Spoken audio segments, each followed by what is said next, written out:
Adorer Dieu n'est pas compliqué.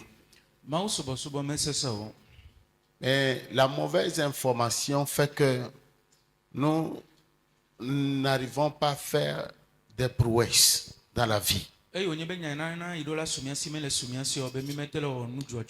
Adorer Dieu n'est pas la religiosité. C'était la plateforme que Dieu a établie avec Adam avant le péché. C'est notre repositionnement par rapport à notre mission terrestre. Et si vous étudiez bien la Bible, selon Genèse 1, 29, l'homme avait pour ration alimentaire tous les produits de la planète Terre. Ce qui veut dire que Dieu a donné la planète Terre à l'homme.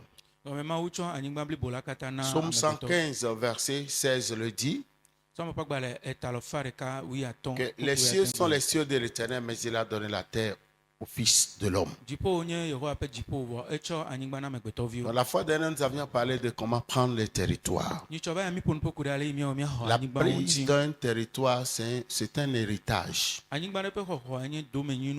C'est quelque chose qui a été fait, c'est quelque chose qui a été programmé et possédé par nos arrière-parents. Alléluia. Alléluia. Le but, l'unique but pour lequel l'Église de Jésus est établie sur cette terre, c'est de récupérer ses enfants qui ont été accueillis dans ces différentes familles d'accueil. Donc l'Église est la famille de Dieu sur terre qui forme les saints, les commandos qui doivent aller reconquérir la terre. Donc l'Église ne doit pas être une prison pour nous. L'Église, c'est ta famille. Et quand on parle d'une famille, c'est une entité. Donc, quand on parle de l'Église, que tu appartiens à l'Église de Jésus, tu dois être une menace pour le monde des ténèbres. Je n'ai pas entendu ton amen. Alléluia. Alléluia. Donc, quand tu sors de l'Église pour aller en mission, on doit te respecter parce que tu as la notoriété, tu as l'autorité, tu as le pouvoir. Amen. Donc, cette étude biblique a pour objectif, amen, de nous montrer comment nous devons aborder les pécheurs. Qu'est-ce que nous devons leur apporter comme parole? Amen. Alléluia. On dit quel genre d'évangile sommes-nous envoyés à apporter aux non sauvés?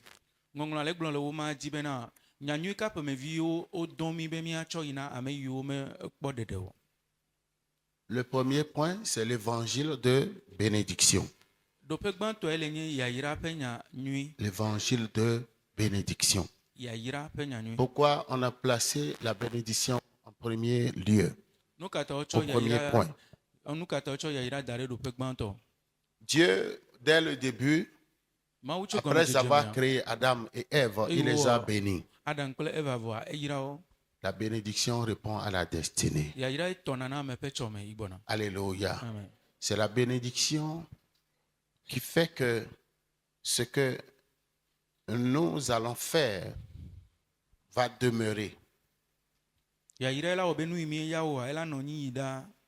bénédiction est un esprit. Quand elle t'accompagne, tout va marcher pour toi. Ceux qui ont réussi sans la bénédiction de Dieu, leurs succès sont devenus un problème pour eux. Donc nous avons les tests comme Les textes suivants à lire, Romains 15, 29. On va lire le premier texte. Et puis Galates 3, 13 à 14. Oui, Romains 15.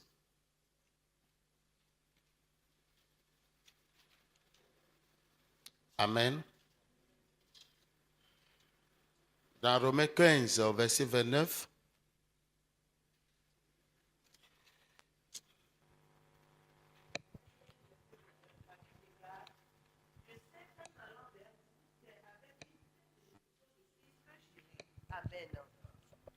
Je sais qu'en allant vers vous, c'est avec une pleine bénédiction que j'irai. Ce n'est pas pour condamner. Pourquoi on parle de la bénédiction? On parle de la bénédiction parce que le pécheur est déjà écrasé. Il a des soucis. Il a des problèmes. Il est malade. Il est possédé. Il a tous les ennuis. Maintenant, il faut qu'on lui apporte un message qui doit le soulager. Amen. Alléluia. Nous allons lire Galates 3, 13 à 14. Galates 3, le verset 13 à 14, la Bible déclare: Christ nous a rachetés de la malédiction de la loi, étant devenu malédiction pour nous, car il est écrit: maudit est quiconque est pendu au bois, afin que la bénédiction d'Abraham pour les païens son accomplissement en Jésus-Christ, et que nous reçussions par la foi l'Esprit qui avait été promis. Amen. Amen. Jésus a pris nos malédictions. Amen. Le péché a apporté la malédiction sur la planète Terre. Le péché a fait que toutes les créatures sont corrompues. Si vous lisez Genèse 6, versets 11 à 13, vous allez voir que la Bible dit que la terre est corrompue et toute chair est corrompue. Ce qui veut dire que même les produits agricoles, tous les produits févriers sont corrompus. Ils sont affectés par les malédictions. Si vous étudiez Genèse 28, celui qui est maudit, sa corbeille est maudite. Sa ruche est maudite. Le fruit de ses entrailles est maudit. Tout ce qui lui appartient est maudit. Lui-même, il est maudit. Alléluia. Donc Jésus est venu, il a pris nos malédictions. Et il a placé les bénédictions en Abraham. C'était les dons de grâce.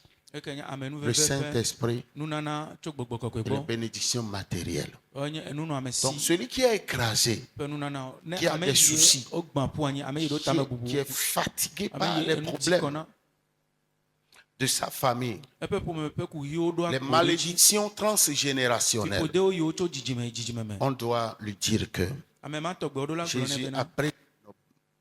Jésus a pris nos malédictions. Et puis si nous le recevons, il va changer nos malédictions en bénédictions.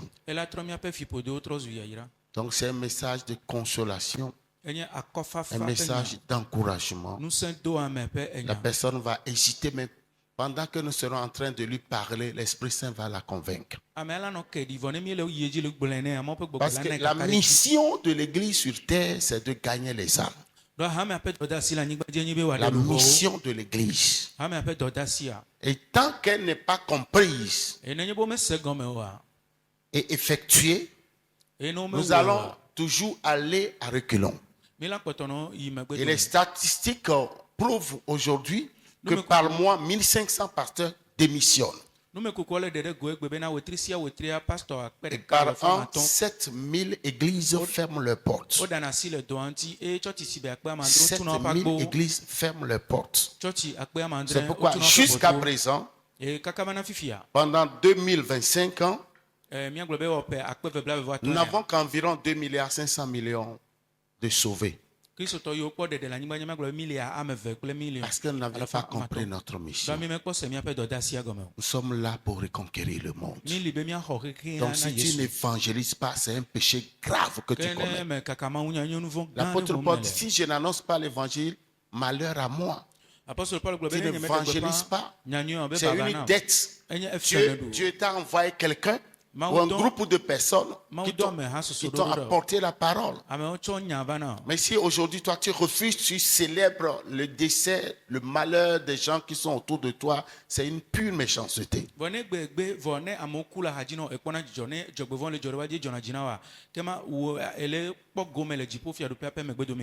Ce n'est pas un sujet de gloire. C'est une mission. Et quand on t'envoie en mission, tu refuses, tu es puni. Et puisqu'on ne veut pas le faire, Dieu va autoriser que ces gens qui sont supposés être évangélisés nous fatiguent, nous compliquent la vie. Alléluia. Est-ce que tu comprends ce que je suis en train de dire? Donc le premier point, c'est le message de bénédiction. Amen. Jean 10 dit quoi? Le voleur ne vient que pour dérober. Le diable est venu voler l'humanité, égorger et détruire. Mais moi, je suis venu afin que mes brebis aient la vie et qu'elles soient dans l'abondance. Alléluia. Donc, avec ce message, tu vas rassurer le pécheur, celui à qui tu parles, celui qui reçoit la parole de Dieu, avec qui tu partages la parole de Dieu. Alléluia. Tu n'as pas besoin de lire tous ces versets. Il suffit, tu n'as même pas besoin de prendre la Bible. Tu lui parles seulement. Et Dieu va le toucher. Alléluia. Amen. Le deuxième point, nous devons apporter l'évangile de réconciliation. Nous avons Jean chapitre 1 verset 1 à 10.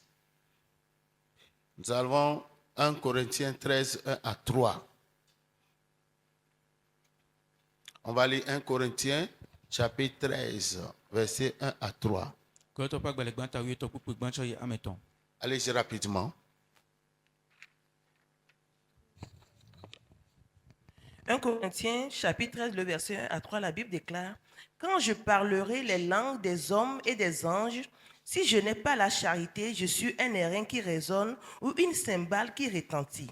Et quand j'aurai le don de prophétie, la science de tous les mystères, de toute la connaissance, quand j'aurai même toute la foi jusqu'à transporter des montagnes, si je n'ai pas de la charité, je ne suis rien.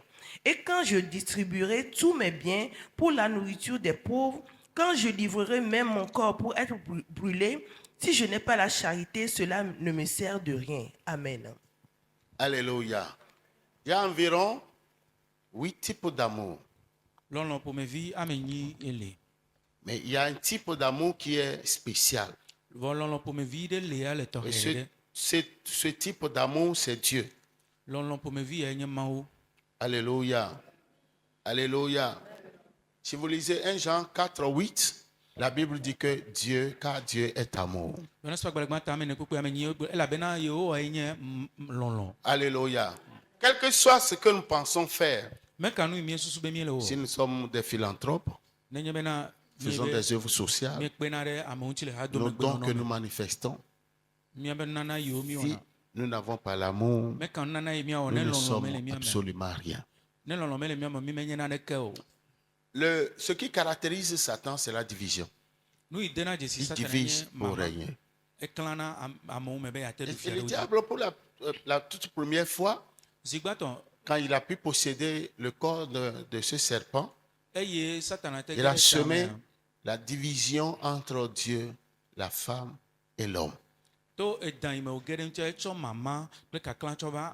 Il a persuadé la femme que Dieu n'avait pas dit la vérité. Dieu savait que le jour où il mangerait, consommerait le fruit, ils seront comme lui. Donc il a convaincu la femme.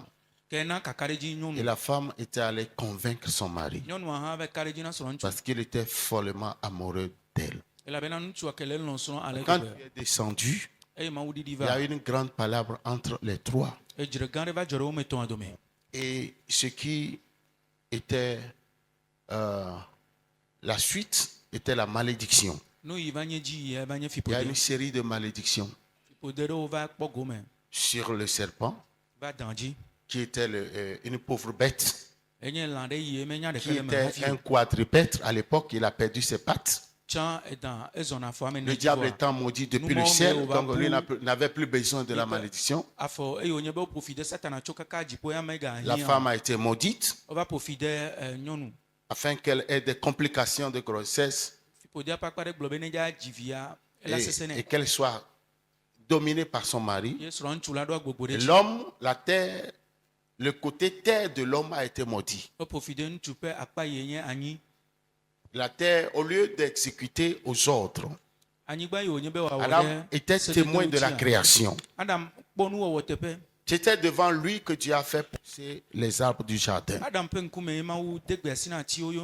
Selon Genèse 2, versets 8 à 10. Donc, en temps normal, on ne doit pas prendre les dabas, les roues avant d'aller cultiver la terre. On parle à la terre et elle nous donne ce dont on a besoin. Mais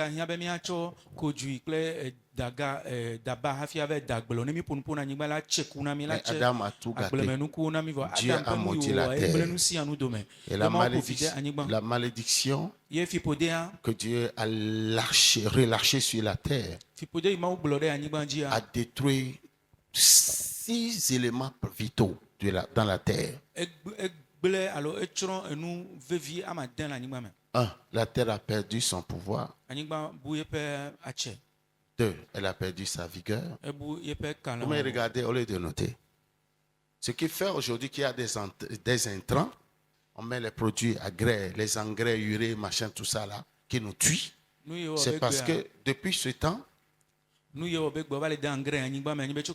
Dieu a maudit la terre, a dit la terre te donnera des épines ronces. Il y avait 6 choses que la terre avait perdu: son pouvoir, 2, sa vigueur,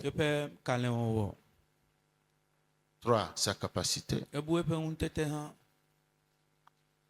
4, son habileté, 5, sa substance, et 6, sa richesse. Jusqu'à ce jour, c'est les Juifs seuls qui arrivent à ramener ces valeurs à la terre. C'est pourquoi quand vous allez en Israël, même leurs fruits sont très gros. Les carottes et autres, tout ça là. Parce qu'ils savent comment ramener la terre à son état original. Alléluia. Donc la réconciliation est importante. Si on ne peut rien faire, tu ne peux pas accomplir ta destinée quand tu es isolé. Tu as besoin de quelqu'un, tu as besoin d'un groupe de personnes qui doivent te soutenir. Alléluia. Nous voyons aujourd'hui la division dans les familles, dans la société. Alléluia. Que nous devons corriger. Et l'élément vital, l'élément principal de cette réconciliation, c'est la charité ou l'amour de Dieu. Amen. Rapidement, le dernier point pour ce matin. Nous devons apporter l'évangile de lumière. L'évangile de lumière. Matthieu 5,14 dit que nous sommes la lumière du monde. L'évangile, nous sommes la lumière. Les enfants de Dieu sont la lumière. Partout règnent les ténèbres. Quand nous apparaissons, les ténèbres doivent dissiper. Nous sommes la lumière. C'est pourquoi nos péchés nous exposent. Quand tu pêches, ça va faire du bruit. Parce que tu es dans la lumière, celui qui est dans les ténèbres te voit. Tout ce que tu fais en cachette fera du bruit. Et de loin, tu seras traqué, vu et filmé. Amen. Nous allons lire Jean 1, verset 5. Jean 1, verset 5.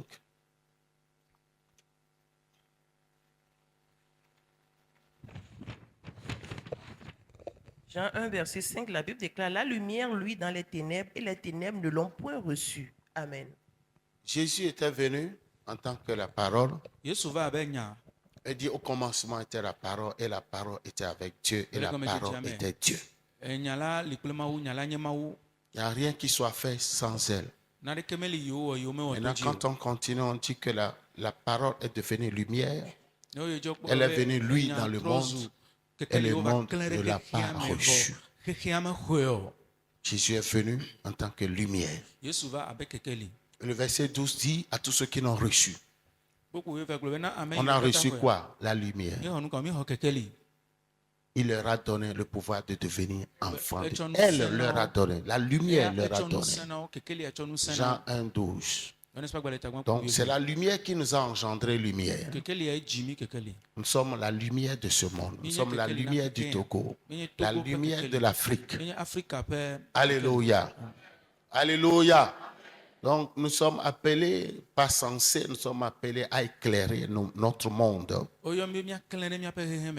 Et quand il y a la lumière quelque part, il n'y a pas le mensonge. Il n'y a pas les œuvres des ténèbres.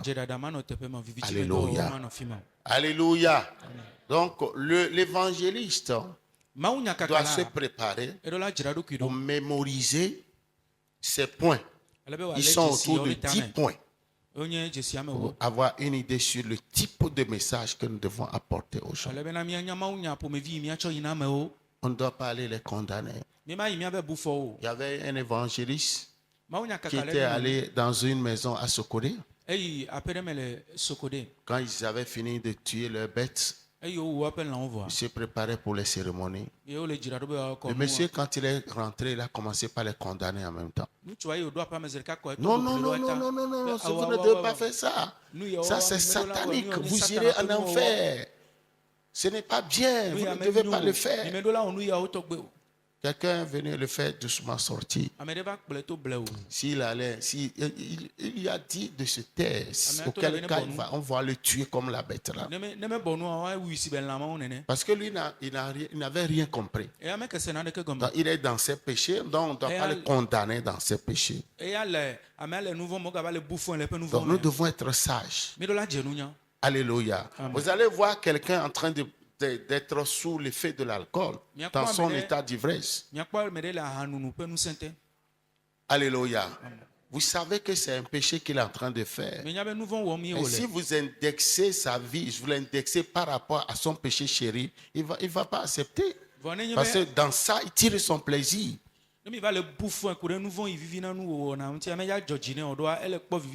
Vous savez, bibliquement, le contraire de bon n'est pas le mauvais. La Bible appelle dodo noa no be enu nyue pa kpa sagame nye nu bara.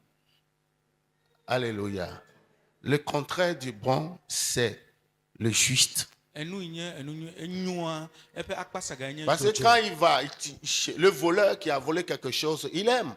Il est content d'avoir volé cette iPad. C'est bon. Right? Ou bien, ben, tu arrives à draguer une fille, tu es parti coucher avec elle. C'est bon. Mais ce n'est pas juste devant Dieu. La justice de Dieu, elle est différente de ce qui est bon. Alléluia. Alléluia. Donc tu dois faire un effort pour évangéliser.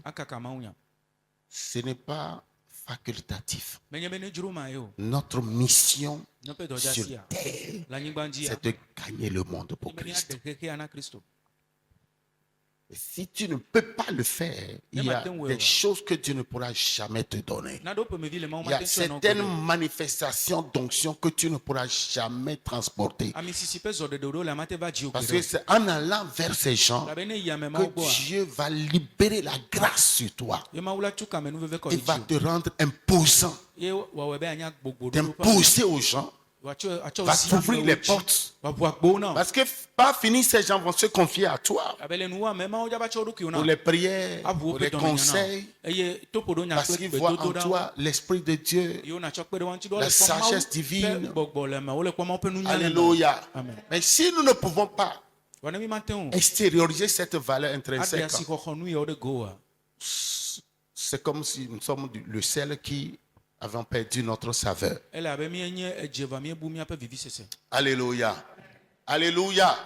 Nous avons un nouveau programme de 40 jours qui est devant nous. Et l'objectif, c'est la génération de Josué. Les bénédictions de ceux qui évangélisent d'une manière brute. Vous aurez les détails. Ça commence ce 1er jusqu'au 10 août. Tous les soirs, nous sommes en vacances. Il n'y a pas d'excuse. Chaque semaine de mercredi à dimanche. Mercredi, dimanche. Mercredi, dimanche. Raw évangélisme. Parce que le Togo doit être... Vous voyez ce qui se passe, non? Il n'y aura pas de stabilité jusqu'à l'apparition d'un nouveau Togo. Ça commence. C'est des prophéties qui sont en train de s'accomplir. C'est comme ça. C'est comme ça. L'Afrique entière, le monde entier, l'Europe qui est en train de vieillir, l'évangile qui est en train de disparaître en Europe. C'est nous qui allons maintenant nous lever pour aller sauver l'Europe. Et le Togo fait partie de ces nations choisies par Dieu. Tu comprends ce que c'est en train de dire? Donc si tu dois faire le tour du monde, c'est à cause de la parole de Dieu. Dieu va t'envoyer, tu seras ce fonctionnaire international. Et arrivé là-bas, il va t'utiliser comme un évangéliste. Lève-toi, on va prier. Donc la suite sera donnée le dimanche. Chaque dimanche, on va prendre 2 points, 2 points, 2 points, 2 points. Lève-toi, on va prier.